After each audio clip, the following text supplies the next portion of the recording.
बिस्मिल्लाहिर्रहमानिर्रहीम। अस्सलाम वालेकुम नाज़रीन, मैं हूँ आसमा शिराजी। प्रोग्राम है फ़ैसला आपका। नाज़रीन, बहुत सारे मौज़ूआत हैं, ख़ास करके अगर सियासत को ले इस वक्त, उसके साथ साथ क्लाइमेट चेंज, मौसमियाती तब्दीली एक बहुत बड़ा मसला बन चुका है। बल्कि अगर हम बार बार ये बात कहते हैं कि एक एटमी जंग से इतना ख़तरा नहीं है जितना कि मौसमियाती तब्दीली से इस वक्त पाकिस्तान को है। और जो ताज़ा आदाद शुमार आए हैं, अरबों का नुकसान पाकिस्तान को हुआ है। और ये एक ऐसा मामला है, एक ब्लैक स्वान है, जो कि अब हमारी इकॉनमी के लिए, हमारे मुल्क के लिए सबसे बड़ा ख़तरा बन के सामने आया है। ये तो अपनी जगह पे अहम है ही, मगर इसके साथ साथ जो एक सियासी सैलाब है वो भी अब उमड़ आया है। मसलन 9 मई के जो मुकदमात हैं उसमें आज भी ज़रताज गुल हैं, उमर अयूब, शिबली फराज, इन सब लोगों को फिर 10-10 साल की जो कैद है वो सुना दी गई है, सज़ा सुना दी गई है। सवाल ये है कि कभी माफ़ी की बात होती है, कभी तलाफ़ी की बात होती है और कभी दोनों बातें नहीं होती। मगर 9 मई के अंदर जिन लोगों के ऊपर शुबहात हैं या शकूक हैं या जो मुल्ज़िमान हैं, उनके ऊपर लगता है कि कोई माफ़ी या तलाफ़ी का तसव्वुर ताहाल मौजूद नहीं है।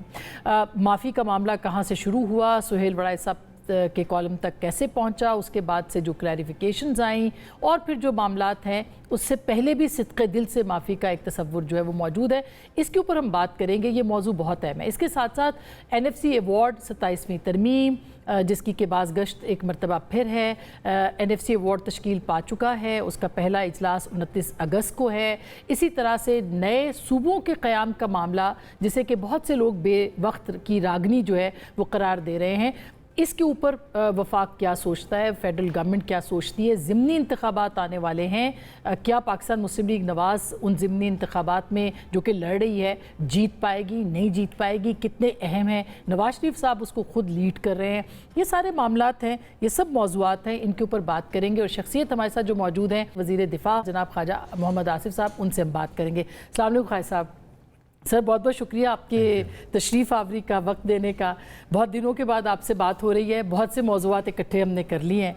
पहला तो सर ये बताइए, आज राना सनाउल्लाह साहब के घर के ऊपर अटैक का मामला था, उसमें 9 मई के कुछ मुल्ज़िमान को, जिनको पहले भी 10-10 साल की सज़ा है, उनको दोबारा सुना दी गई है।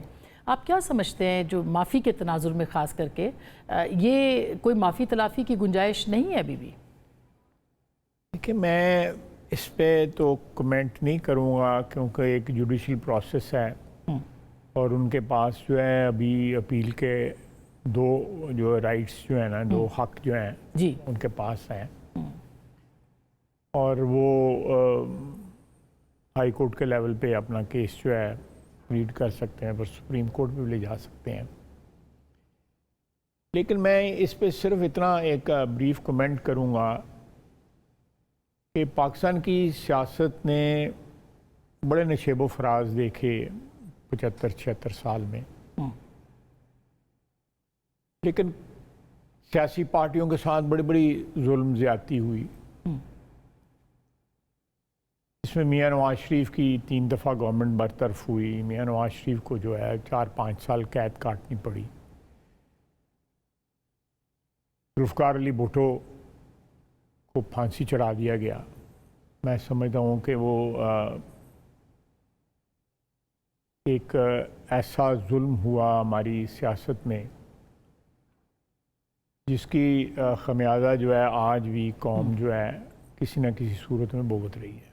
बिल्कुल। उसके बाद बेनज़ीर भुट्टो शहीद हुई। ये बड़ी बड़ी ट्रेजेडीज़ हैं, लेकिन किसी भी सियासी पार्टी ने इक़्तिदार से महरूम होने का वो रिएक्शन नहीं दिया जो PTI ने दिया। तो इसलिए उस तनाजुर में, उस बैकड्रॉप में आपको ये 9 मई का देखना पड़ेगा। एक तो वो रिएक्शन जो है, उन्होंने एक सोचे समझे मंसूबे के तहत जो है तमाम जो आर्मी की, पाकिस्तान की दफा की इंस्टॉलेशन थी, चाहे वो एयरफोर्स की थी चाहे वो पाकिस्तान आर्मी की थी, उनको अटैक किया। और जो लोग जो है एक हमारी कुर्बानी का सिंबल थे, जिन लोगों के मुजस्मे थे, उनको मिसमार किया गया। उनके साथ कोई लड़ाई झगड़ा तो नहीं था। अगर फौज को कहते हैं मुर्दे इल्ज़ाम ठहराते हैं कि उनकी वजह से जनरल बाजवा पे या किसी और पे इक़्तिदार, मेनली तो जनरल बाजवा पे वो इल्ज़ाम लगाते हैं ना, तो इससे पहले भी तो फौज की इंटरवेंशन हुई, तो ये रिएक्शन जो है किसी ने नहीं दिया, और ये सोचे समझे मंसूबे के तहत दिया गया है। मेरा मेरा मेरा अपना ख्याल है कि इसमें जो इस जाविये को जो गौर करना चाहिए इसके ऊपर कि क्यों सिर्फ फौजी जो है तंसीबात को अटैक किया गया। आपको लगता है कि कोई साजिश थी? क्योंकि साजिश थी, बिल्कुल साजिश थी। साजिश ये थी कि आसिम मुनीर साहब को हटाया जाए। देखिए, मगर इसको साबित कैसे किया जाएगा खाई साहब? अब साजिश को नहीं, सबसे बड़ा सबूत जो है कि टारगेट ही जो है उस दिन सिर्फ फौजी जो तंसीबात है उनको टारगेट किया गया। उनको जो है जो जो जो जो भी उनका हमारे ऊपर इल्ज़ाम लगाते हैं कि जी जनरल बाजवा ने ये किया और हमारे साथ मिलके उनको हटाया गया, फिर वो जनरल बाजवा की मिन्नतें तरले करते रहे, पाँव पड़ते रहे, उनको कहते रहे कि मैं सारी उम्र के लिए आपको एक्सटेंशन दे दूंगा। उन्होंने बिल्कुल जिसको पंजाबी में कहते हैं नक्सीरें निकाली, नाक रगड़े कि जी किसी तरह दोबारा उनको इक़्तिदार मिल जाए इमरान खान को। तो मैं समझता हूँ कि इन तमाम सज़ाओं को इस बैकड्रॉप में, इस तनाज़र में जो है इन पे कमेंट करना चाहिए, या उस तनाज़र में जो है हमें इसके ऊपर जो है एक पॉलिटिकल जो एक वर्डिक्ट होती है वो देनी चाहिए, या एक मीडिया की वर्डिक्ट होती है। अदालती वर्डिक्ट तो एक है, लेकिन हम जो इस वक्त जो बहस कर रहे हैं या इसके टॉपिक को डिस्कस कर रहे हैं वो उसको इस उसमें देखना चाहिए। It's a very very serious thing which happened on 9th of May। आप देखें फौज के मतलब क्या क्या नहीं कहा गया, और फिर ये देखें 3 महीने पहले जब फौज ने जो है पाकिस्तान का सर जो है वो सारी दुनिया में ऊंचा किया, पाकिस्तान का इमेज जो है वो ओवरनाइट जो है सारी दुनिया में जो है चेंज हो गया। हमारे जो हमसाए हैं उन्हें चेंज हो गया। हमने अपने अजली दुश्मन को जो है वो रगड़ा लगाया कि वो सदियों याद रखेंगे उस रगड़े को जो हमारी फौज ने उनका जो हाल किया है। सारी दुनिया ने देखा है, दुनिया शहादत है, बिल्कुल तो सारी दुनिया शहादत है। मैं इन दिनों में मैंने ट्रैवल भी किया है, जहाँ भी जाते हैं इवन हिंदुस्तान के शहरी भी जो है ना वो उनके भी एक रश्क, मैं कह सकता हूँ, रिस्पेक्ट तो नहीं मैं कहूँगा लेकिन रश्क है कि ये इन लोगों ने एक 5वां हिस्सा जो है हम उनकी जो ताकत है उसका हम 5वां हिस्सा हम बनते हैं, और हमने उनके साथ इस इंस्टीट्यूशन ने जिसने कौम का फ़ख्र से सर बुलंद किया है, कौम को जो है सर उठा के जो दुनिया में चलने के काबिल किया है, आपने इस 9 मई को इस इंस्टीट्यूशन को चैलेंज किया। तो खाई साहब अब इसको जाहिर है कि वो तो आप अगर कहते हैं कि उनका ये सारा मतमय नज़र था और जो प्लानिंग हुई थी, अब इसको ज़ाहिर है साबित करना है और इसको एक अंजाम तक, मंतकी अंजाम तक पहुंचाना है। हम देखते हैं फवाद चौधरी साहब इसमें रिहा हो जाते हैं, ज़ैन कुरैशी हो जाते हैं, और बाकी दीगर लोग जो वहाँ मौजूद नहीं होते वो कहते हैं मौजूद नहीं थे, उसके बावजूद उनको सज़ाएँ होती हैं। तो क्या आपको लगता है कि अदालतों के अंदर भी अदल से काम लिया जा रहा है इस मामले के ऊपर? देखें, जो मौजूद नहीं है वो तो उनका अपना कहना है ना कि मौजूद नहीं है। अब कई जगह पे ऐसे हैं कि लोग मौजूद थे, वो इनकार करते हैं, उन्होंने किसी ने लिख के दे दिया है, किसी ने माफ़ी मांग ली है कि कोई जो है नेक चाल चलन की ज़मानतें दे रहा है, पिछले 2 साल से घर में बैठे हुए हैं, किसी और को आगे कर दिया हुआ है। इस किस्म के आपको लोग नज़र आएंगे, सारे पाकिस्तान में नज़र आएंगे, जो खुद कंप्रोमाइज़ हो चुके हैं, बिक चुके हुए हैं, टीवी पे प्रोग्राम कर चुके हुए हैं। तो मैं समझता हूँ कि वो उसका वो पंजाबी में कहते हैं वो खट्टा खटिया खांडे दे ने जी माफ़ी सलाफी कोई दिएगी। मैं आपके अपने हल्के में उस्मान डार साहब का मुझे याद आया, आपकी गुफ्तगू से उन्होंने टीवी प्रोग्राम भी किया, माफ़ी भी मांगी, और अभी जाहिर है कि वो भी नॉमिनेटेड तो है मगर कोई उनकी गिरफ्तारी तो नहीं अमल में आई। नहीं, बिल्कुल आपकी बात सही है। देखिए मुझे जो है मेरा जो इमरान खान के वक्त मुझे कैद किया गया था, तो मुझे बुला के कहा गया था कि मियां नवाज शरीफ ने जो दिसंबर 2021 में या 20 में जो तकरीर गुजरांवाला में उन्होंने की थी वीडियो लिंक के ऊपर, उसकी मजम्मत करो, उसकी तकरीर की मजम्मत करो कि उन्होंने जनरल बाजवा और जनरल फैज़ के मतलब जो कहा नाम लिया था उसकी मजम्मत करो। मैंने कहा मैं नहीं करूँगा। उन्होंने कहा फिर जेल जाओगे, और मैं कुछ दिनों के बाद मैं कैद हो गया। मैं 6 महीने फिर उसके बाद मैं कैद रहा। मगर आपको गैसर जो आपने बात की ये तो पहली बार इस तरह है कि माफ़ी मांगने का कहा गया आपको, तो ये जब बाजवा चाहते थे कि आप माफ़ी मांगेंगी या फिर इमरान खान साहब चाहते थे कि माफ़ी मांगे आप? देखें, ये एक ही चीज़ से ना उस वक़्त ये सारा कुछ, इनमें से तो हवा भी नहीं गुजरी थी, इतना सलूक और प्यार था। तो मुझे ये चीज़ जो है जनरल बाजवा साहब के ससुर ने अपने घर बुला के मुझे कहा था। ये जो बात आपको बता रहा हूँ, राणा तनवीर साहब जो है मेरे भाई हैं, कुलीग हैं, दोस्त हैं। 60 साल से मेरी उनके साथ ताल्लुक़ है, बड़ा गहरा ताल्लुक़ है, वो इस बात के गवाह है। और उसके अगर कह लगा अगर ये कर दोगे तो फिर ये तुम्हें रियायतें भी मिलेंगी। ये अल्लाह ताला हौसला देता है। मैं कोई जी आपको एक मीटिंग में से गिरफ्तार किया गया था या मैं कोई बहादुरी या दिलेरी के ऊपर मेरा कोई क्लेम नहीं है। ये अल्लाह ताला हौसला देता है। और जो एक रिश्ता होता है आप अपनी पार्टी के साथ और अपनी क़यादत के साथ जो है वो आपको हौसला देता है। तो खाई साहब अब तो जाहिर है कि ये खैर बड़ी आपने एक दिलचस्प बात बताई है कि उनके ससुर जो थे वो लीड कर रहे थे इन सब चीज़ों को, और अक्सर हम सुनते हैं कि उनके ससुर लोगों को बुला के कहते थे कि भाई आप माफ़ी मांगे या मुझे अपनी बेसमेंट में लेके गए थे और उन्होंने मुझे कहा कि अगर तुम नहीं करोगे तो फिर नैब के केस तुम पे। मैं कहा मेरे पास नैब का केस ही कोई नहीं है और 6 महीने की कैद में नैब का कोई केस नहीं बना। अदालतों ने कहा कि इसके ऊपर केस क्यों है, क्यों इसको कैद में रखा। बहरहाल वो एक अलग स्टोरी है, लेकिन इस तरह फिर हुआ। और ये इन लोगों ने फिर जो बाद में रिएक्शन शो किया और जिस तरह जो है वो तो प्लान था, सब कुछ सारा प्लान था, साजिश थी। और बाकायदा मोरे जो थे वो लगाए गए हुए थे चेस बोर्ड के ऊपर के फलानी जगह जाएगा, फलानी जगह जाएगा, फलां ये करेगा, फलां ये करेगा, रियासत के पास रियासत के खिलाफ। और टारगेट जो है रियासत तो टारगेट थी, लेकिन जो मेन टारगेट था वो पाकिस्तान की अफवाज थी। और इसके एविडेंसेस मौजूद हैं रियासत जी बिल्कुल एविडेंसेस मौजूद हैं। सबसे बड़ी बात है कि आप माल रोड से, गुलबर्ग से, फलानी जगह से सब इकट्ठे हो गए हैं। कोर कमांडर के घर चलो, कोर कमांडर, ये नारे लग रहे थे। ये गाड़ियों के ऊपर बैठ के जो है ललकारे दिए जा रहे थे। कोर आप देखें जब 302 का केस होता है, जो ललकारा मारता है कि फड़ लो इन्हों या फायर मारो या चाकू मारो या जो वो जो ललकारा मारता है वो 302 में बुक होता है साथ। ये इन लोगों ने ललकारे मारे हैं वहाँ पे। तो खैर साहब अब जो माफ़ी की बात होती है, बड़े साहब दे तो खैर ब्रसल्स के उसके ऊपर लिखा भी, वो मुस्तकिल लिख भी रहे हैं कि उनको अब निशाना भी बनाया जा रहा है तनकीद का बहुत ज़्यादा। लेकिन क्या आपको लगता है कि ये जो सिद्क़े दिल से माफ़ी वाली बात है ये अभी भी अगर हो जाए, और डिमांड तो यही है कि इमरान खान साहब जो है वो इज़हार नदामत कर ले, पछतावा कर लें, माफ़ी मांग लें, तो बात आगे बढ़ सकती है। फिर ये भी कहा जाता है कि कोई माफ़ी नहीं है, इसके बावजूद सज़ा होगी, जो DGISPR ने बात की है।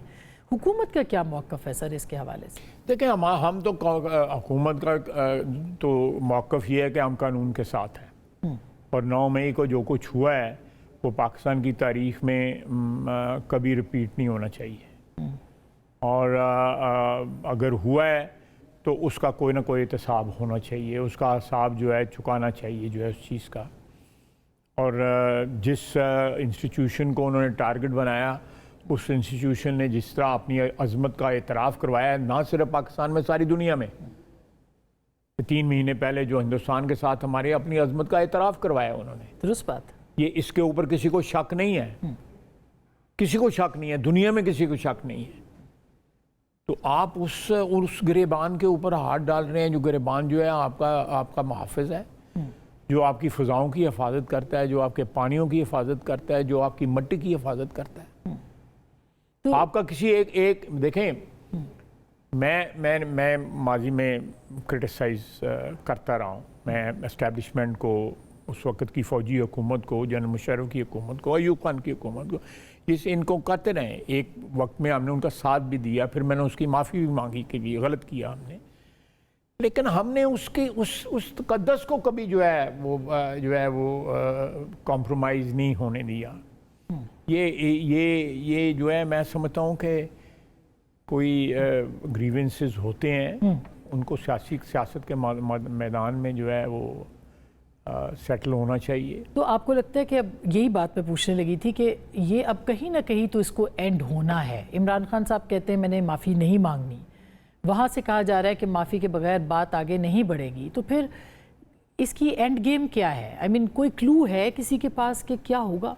एक रिपेंटेंस जो है वो ज़रूर, यानी एक पछतावा जो है उसका इजहार ज़रूर होना चाहिए। अगर सियासत में किसी ने रहना है या कौमी क़यादत का जो है या कौमी लीडरशिप का किसी ने क्लेम करना है, तो उसको 9 मई के ऊपर इसके मतलब कोई कॉम्प्रोमाइज़ नहीं है। उसके ऊपर पछतावे का इजहार होना चाहिए। आप उसको माफ़ी कह लें या रिग्रेट कह लें, आप जो भी लफ्ज़ उसको दे दें, लेकिन ये एक हमारी 76-77 साल तारीख़ का एक ऐसा बाब है जिसको माफ़ी के अलावा या पछतावे के अलावा या इसके अलावा कोई क्लोज़ नहीं किया जा सकता। और जाहिर है कि इमरान खान साहब इसके लिए तैयार नज़र नहीं आते। ये उनकी मर्ज़ी है। मैं कौन होता हूँ कहने वाला कि वो मगर एक तैयार है। पॉलिटिकल डेडलॉक तो होगा खाई साहब, आप इतने सीनियर सियासतदान हैं, वो उनकी अपनी एक पॉपुलैरिटी कहें या जो भी उनकी मकबूलियत एक सियासी देखिए, रहनुमा है। मकबूलियत मैं कहता हूँ बिल्कुल कहता हूँ कि मकबूल रहनुमा है। मैं मकबूलियत से इनकार नहीं करता, पर उसका ये मतलब नहीं है कि आपके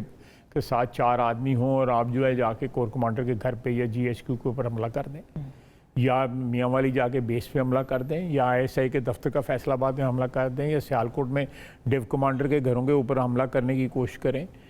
ये उसका मतलब ये नहीं है। पॉपुलैरिटी डजंट मीन कि आप जो है आप रियासत को जो है डिस्ट्रॉय कर रहे हैं। तो इजहार नदामत और पछतावे के बावजूद अदालतें सज़ा देंगी, जो अभी मौक़िफ़ आया भी है। ठीक है जी, they can do that. Even वो ये माफ़ी या पछतावा जो है अदालत में भी कह सकते हैं कि जी ये हुआ है और हम अदालत के ऊपर ये मामला छोड़ते हैं कि वो अदालत जो है हमारी इस गलती को जो है वो इग्नोर करे और हमारे हम कौम से माफ़ी मांगे, किसी एक शख्स से मांगे, कौम से माफ़ी मांगे, मांगे, यानी किसी इदारे से नहीं, कौम से माफ़ी मांगी जा मुल्क से मांगे।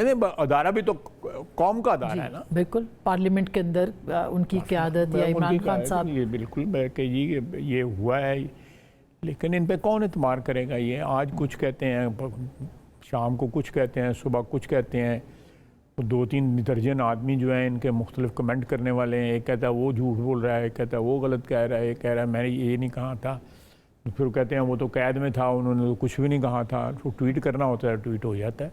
और ट्वीट जो है वो इमरान खान साहब का इजहार है, वो खुद यानी कहते हैं तो ये ट्वीट होता है। बिल्कुल बिल्कुल 100%। अहकामात वहीं से आते हैं उनके। 100%। भाई साहब, मैं एक ब्रेक लेती हूँ, ये बड़ा दिलचस्प मौजू है। नाज़रीन, एक इमरान खान साहब ने कहा इंतखाबात से बाइकआउट करने हैं, उनकी पार्टी ने कहा कि नहीं करना। उन्होंने महमूद खान अचकज़ई साहब को अपोजिशन लीडर लगाया, वो उन्होंने कहा कि उनकी पार्टी ने कि नहीं लगाना। तो क्या इमरान खान साहब के जो अहकामात हैं अब उनको भी वीटो किया जा रहा है, उनसे भी हटा जा रहा है? और अगर ऐसा है तो क्या उनकी पार्टी खुद माइनस इमरान खान पे के एजेंडे पे है, फार्मूले पे है? इस पर बात करेंगे और ज़िमनी इंतखाबात पे भी। ब्रेक के बाद हमें साथ रहिएगा।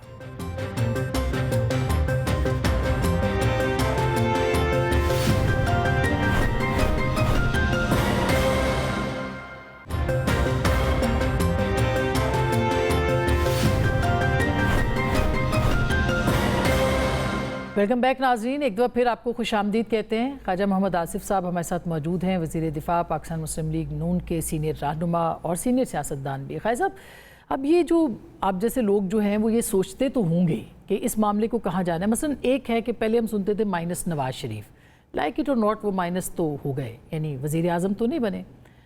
Minus Imran Khan, minus Asif Ali Zardari. ये माइनस वाली जो पॉलिटिकल सर्कल के अंदर या ये जो टर्म है, क्या आप देख रहे हैं कि एक के बाद एक माइनस जो है वो होता चला जा रहा है और इमरान खान साहब की बारी है? ये मैं आपसे जो है नहीं एग्री करूँगा इस बात पे नवाज शरीफ के माइनस हुआ है। नवाज शरीफ चाहते तो इस दफ़ा भी वज़ीर आज़म बन सकते थे, कोई रुकावट नहीं थी उनके बनने में। और जो शहबाज शरीफ की वज़ारत उज़्मा है या मरीम नवाज़ की वज़ारत आला जो है वो बेसिकली मियाँ नवाज शरीफ की कंटिन्यूशन है। इसमें किसी को कोई शक नहीं है, ना होना चाहिए। और मैं समझता हूँ कि ये एक तारीख़ में एक बिल्कुल एक बड़ा मुनफरद सा एक कम अज़ कम मेरी जो यादाश्त ना सिर्फ पाकिस्तान बल्कि किसी और मुल्क में भी, कि हर दफ़ा जो है वो नवाज शरीफ जो है ना वो एब्जॉल्व होके आया है। आज भी उसके ख़िलाफ़ जो इल्ज़ामात थे वो पनामा किधर हैं, वो पनामा वाले जज किधर हैं, वो पनामा वाले वकील किधर हैं, वो पनामा वाले जो है जो मिठाई खाते थे, आपने देखा जब सज़ा हुई है तो मिठाई इमरान खान खा रहा था, वो एक साहब शफकत महमूद थे, वो जब भी जिस पार्टी के ऊपर मुश्किल वक्त था तो उन पार्टी छाड़ के दौड़ जाते थे। इसी तरह और भी लोग थे उसमें जो खड़े थे।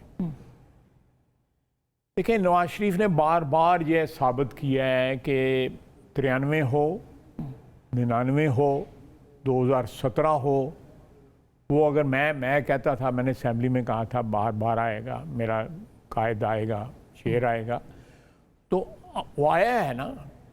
शहबाज शरीफ का या मरियम नवाज़ का जो सियासी पता जो है उसमें मार्फत जो है वो ठीक है, एक अपना मुकाम वो बना रहे हैं, बन भी गया है, सारा कुछ है, लेकिन इस वक्त तो हमारी पार्टी की या हमारी क़यादत की जो एक चेहरा या एक शनाख्त जो है वो तो नवाज शरीफ है, उसकी कंटिन्यूशन है। एंड ही इज़ देयर अल्हम्दुलिल्लाह, अल्लाह ताला उनको सेहत तंदुरुस्ती दे।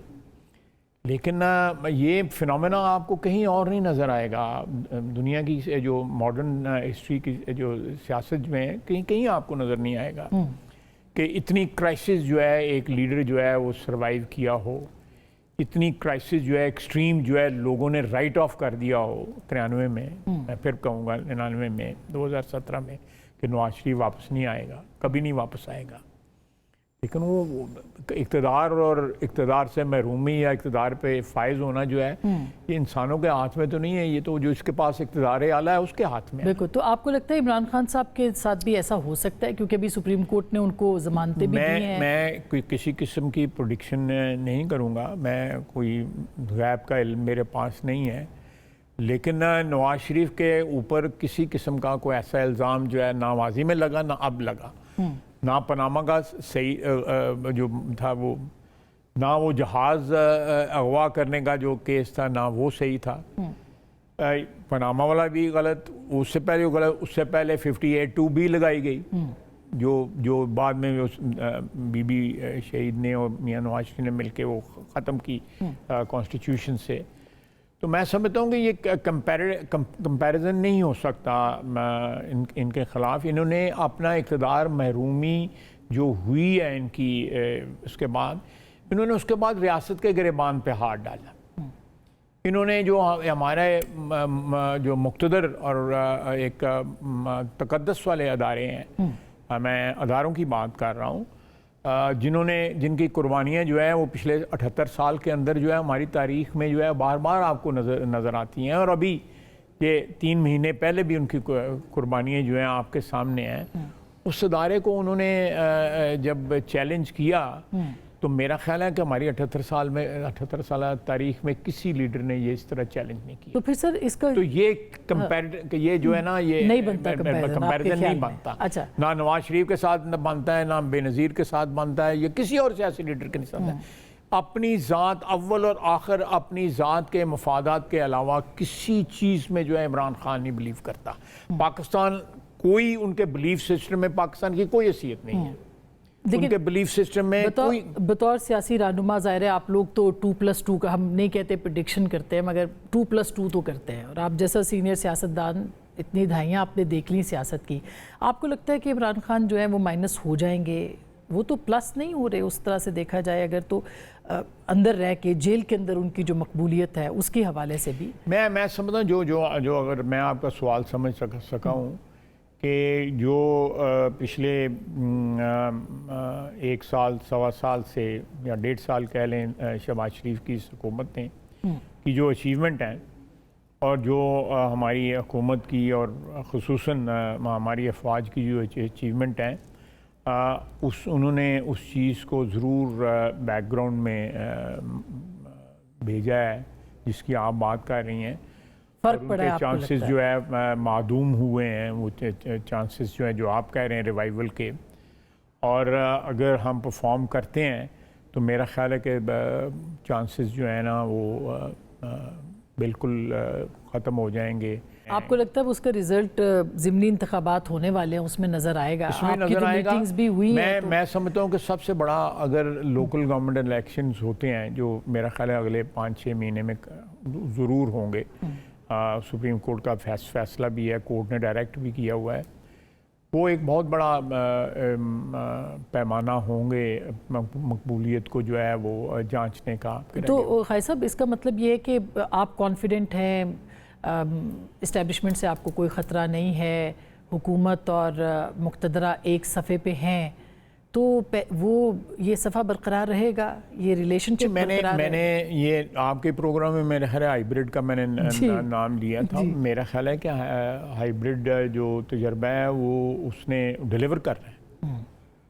जब एक सिस्टम आपको डिलीवर कर रहा हो तो उसकी पजीराई जो है अवाम में भी होती है और उसकी पजीराई जो है आपके गिरदो पेश में जो आपका माहौल है जो है उसमें भी उसकी पजीराई होती है और उसकी इंडिकेशंस जो हैं आपको नज़र आ रही हैं। मैं नहीं कहता कि हम जन्नत में आ गए हैं, तो अभी सफ़र बाकी है। तो इसका मतलब है तसलसल रहेगा इस निज़ाम रहेगा। इसीलिए 27वीं तरमीम की बात हो रही है कि उसको ऑफिशियल किया जाए। मुझे पता नहीं है, लेकिन अगर 27वीं तरमीम जो है उसमें कुछ चीज़ें आ रही हैं तो मुझे उनका इल्म नहीं है।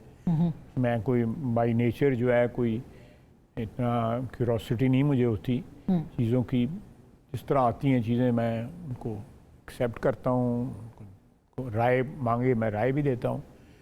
तो लेकिन मैं समझता हूँ कि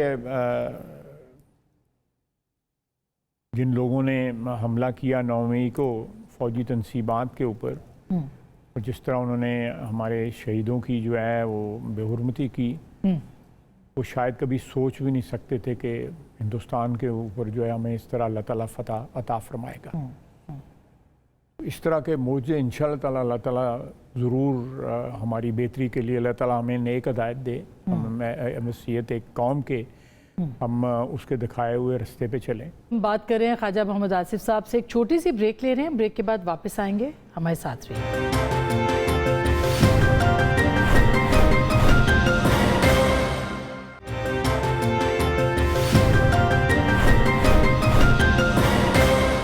वेलकम बैक नाजरीन। अब जैसे खाई साहब 2 चीज़ों पे बात हो रही है, नए सूबों पे और इसी तरह से आप देख रहे हैं कि जो NFC अवार्ड के हवाले से अभी उसकी तश्कील भी हो गई है। इसमें वफाक अपना हिस्सा ज़्यादा बढ़ाने की बात कर रहा है, जो मौसमियाती तब्दीलियाँ और ये सब चीज़ों के को मद्देनज़र रखते हुए पीपल्स पार्टी को आप ऑन बोर्ड ले सकेंगे, वो आपके साथ रहेंगे इन सारे मामला? देखिए, ये पीपल्स पार्टी के साथ मशवरा लाजमी तौर पे होगा इसके ऊपर, लेकिन मैं इस जो आपने टॉपिक छेड़ा मैं उसको ज़रा थोड़ा सा उस पर 1-2 मिनट लूँगा जी। देखें, जितना बोझ वफाक ने उठाया हुआ है और सूबों के पास जो है 18वीं तरमीम के बाद जिस किस्म के वसाइल उनको मैसर हैं वो वफाक को मैसर नहीं है। लेकिन वफाक की जिम्मेदारियाँ जो है उसी की उसी तरह हैं। मैं गिनवाता जाऊंगा, एक लंबी तफसील है उन जिम्मेदारियों की। उसके लिए हमें रिसोर्सेज चाहिए। मतलब ये मौसमियाती एक चीज़ है, क्लाइमेट चेंज एक चीज़ है। अगर बेस्प है, हमने रिजर्वायर बनाने हैं, हमने डिफेंस का जो बजट जो है उसको इन्हांस करना है। मेरा अपना ख्याल है कि ये टोटल स्ट्रक्चर जो है हमारा जो इस वक्त मुल्क का जो कानूनी और आइनी स्ट्रक्चर जो है इसमें कोई बुनियादी तब्दीली लाने की ज़रूरत है। ज़िले लेवल पे ऊपर बिल्कुल बल्दियाती इदारों को एम्पावर नहीं किया गया हुआ और ना उनके पास कोई उस तरह की पावर है। आप दुनिया में देखें 70% जो है इस वक्त जो रियासत का खर्चा जो है ना वो चाइना में लोकल गवर्नमेंट करती है 70%। ठीक, हिंदुस्तान में 50%, हमारे यहाँ पे 20% भी नहीं होता। तो सर उसके लिए तो करप्शन का भी खात्मा करना पड़ेगा। मैं उस पर भी आता हूँ, लेकिन पहले ये तो करेक्ट करे ना। उसके बाद जो है आपकी करप्शन जो है ना, आपको एक तो टॉप है ना हमारी रियासत की जिसमें मैं भी शामिल हूँ और भी ये जो 1000-2000 बंदे होंगे। उसके बाद एक लोअर टीयर है जिसमें 30-40-50 हज़ार 80,000 90,000 लाख रुपए तक कमाने वाला शख्स जो है वो उस टीयर में आता है। जो बीच में जो गवर्नमेंट का स्ट्रक्चर है या दूसरे जो हमारी पॉपुलेशन उसमें शामिल होती है, सारी करप्शन उधर है। सारी तो नहीं कहूँगा। तो इसका मतलब है वहाँ आप कह रहे हैं कि तब्दीली और ये डेवल्यूशन की तरफ जा अगर रहे हैं किसी चीज़ के ऊपर लाख रुपया लगना है ना, आप गवर्नमेंट के जरिए लगाएंगे, वहाँ पे 5 लाख लगेगा। आपका तो पुर्तगाल की वो जो अभी तक वो चल रहा है मामला के ब्यूरोक्रेट्स ने जिस तरह से मैं आपको बता रहा हूँ कि ये दुनिया करोड़पति हो गई है। हम नैब भुगतते हैं, सारा भुगतते हैं, जेलें भुगतते हैं। इसमें इस मुल्क में जो जो जो तसलसल के साथ जिन्होंने हुक्मरानी की है वो तो ब्यूरोक्रेसी ने की है, और उनका एहतसाब नहीं है। कोई एहतसाब नहीं है उनका। वो मैं बार बार चीखता हूँ, एक बंदा जो है जो अपने ब्याह बच्चियां ने ब्याह होते 4 लाख रुपये सलामी बना ली है, उन्होंने किसी ने पूछे? कोई नहीं पूछे। हमें जो है मेरे घर में वो जनरल मुशर्रफ के वक्त आए, वो मेरी वार्डरोब आके चेक करते रहे। कर्नल साहब थे, विग लगाई हुई थी उन्होंने, वार्डरोब चेक करते रहे दरवाज़ों को, ये लकड़ी तुमने कहाँ से ली है, दरवाजे किधर से लगाए हुए हैं। और एक बंदा 4 बाकी जड़ा खादा ਉਹਦਾ ਹਿਸਾਬ ही कोई नहीं, सिर्फ बच्चे की शादी जड़ा उन्हें कमाई की थी। ये जब तक आप एक इवन हैंडेड जो है यहाँ एहतसाब नहीं होगा, मेन जो है आप एक प्राइवेटली आप काम कराएं, आपके अगर फ़र्ज़ कराएं 1 लाख रुपया उस पर लगेगा ना, आप प्राइवेटली काम कराएं, आप हुकूमत के ज़रिए काम कराएंगे उसके ऊपर 5 लाख रुपये लगेंगे, 5 गुना ज़्यादा। ऐसा ही है, ऐसा ही है। और उसके बाद वो सड़क सलामत नहीं रहेगी, वो बिल्डिंग सलामत नहीं रहेगी। एक स्कूल में कॉलेज में सियालकोट में हमने कमरे बनाए हैं, 16-17 लाख रुपए का प्राइवेट बंदे ने बनाया है, और नहीं 10 लाख तक प्राइवेट लोगों ने डोनेट किए उन्हें बना, और जो सरकारी बने हैं 50 लाख रुपए का बना, 60 लाख रुपए का कमरा बना। बिल्कुल। तो पूछने वाली कोई नहीं है। ये बात तो दुरुस्त है, मगर अब ज़ाहिर है हुकूमत आप है, एहतसाब भी आपने करना है। आप कह रहे हैं 27वीं तरमीम के अंदर डेवल्यूशन को भी सामने रखा जा सकता है। डेवल्यूशन को रखना चाहिए। लोकल डेवल्यूशन जब तक लोकल गवर्नमेंट में एजुकेशन, हेल्थ है, टैक्सेशन जो है, जब तक उनको एम्पावर नहीं करेंगे, ये जो डेवल्यूशन जो 18वीं तरमीम में ये कहीं इंप्लीमेंट नहीं हुई। और नए सूबों के ऊपर आप ये सिर्फ जो है कोयटा, लाहौर, पेशावर और कराची ने अपने आप को मालदार कर लिया है। बाकी कोई किसी सियालकोट में या कहीं चकदरा में या मर्दान में या कलात में या तुरबत में या गवादर में या हैदराबाद में या सक्खर में, जिलों के ऊपर या शहरों में कोई फर्क नहीं पड़ा। तो और जो नए सूबों की बात हो रही है, आपको लगता है ये भी? मेरा ख्याल है कि अगर आप यही इंप्लीमेंट कर लें जो मैं कह रहा हूँ, आप इन्वॉल्व करने नए सूबों की, हो सकता है आपको जरूरत ही ना पड़े। 2008 में 12 और 5 जो है 17 साल हो गए। मुझे बताएं कि कहाँ डिवॉल्व हुई है ग्रास रूट लेवल के ऊपर पावर जो है। एक शहर से निकल के पावर जो है 4 शहरों में चली गई है, बाकी पाकिस्तान का क्या कसूर है? बिल्कुल बिल्कुल। तो खैर साहब, अब आपको लास्ट क्वेश्चन है तकरीबन, कि आपको लगता है कि पीटीआई के साथ जो है वो अदालतों के अंदर इंसाफ होगा या सजाएं दी जाएगी? बातचीत का कोई रास्ता, मसालियत का कोई रास्ता? तो कोई बातचीत का कोई मुझे तो दूर दूर तक कोई नाम निशान नहीं नजर आता। कोई बातचीत, कोई नाम निशान नहीं। देखें, और इमरान खान साहब की दुख की बात यह है कि सियासी लड़ाइयाँ सियासत के जरिए ही लड़नी चाहिए। ये सियासी लड़ाई है, इसके ऊपर मुल्क और कौम की एहसास पे हमलावर नहीं होना चाहिए।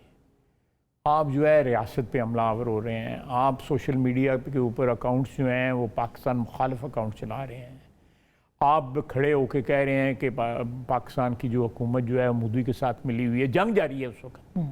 आपने सुना होगा जी बिल्कुल, कि मोदी के साथ मिलके जंग लड़ रहे हैं।